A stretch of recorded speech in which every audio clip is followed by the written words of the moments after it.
All right. So what we're going to do now is we're going to look at one of the second examples on the 20.2 notes. This is on the second page. It's actually the second part of the second example, example 2.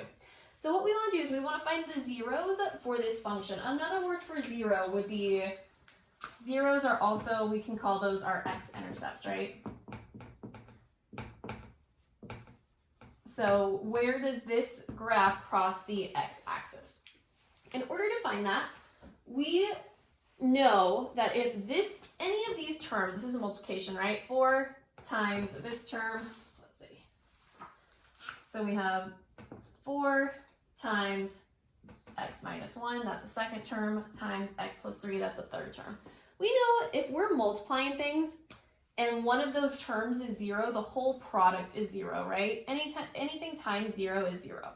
So if we're looking for the zeros where y is 0, in other words, where we're crossing the x-axis, what we want to do is we want to take each of these terms and we want to set them equal to 0.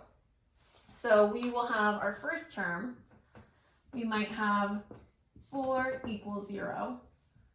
Our second term, we might have x minus 1 is equal to 0. And we have our third term, x plus 3 may be equal to 0. So all we are doing here is we're taking our different factors and we are setting them equal to 0. 4 equals 0 does not make any sense, right? So we cross that out. That one doesn't matter. We don't, if we have just a normal number in the front, we can just actually cross that out. And we can say we're not going to worry about that. We're only worrying about the ones that have the x's in them. So from here, what we want to do is we want to just solve these equations, right? So we have x minus 1 is equal to 0 and x plus 3 is equal to 0. So let's go ahead, let's take a look at those. If I want to solve for x, I'm going to try to get rid of this negative 1, add 1 to both sides, and we end up with x is equal to 1.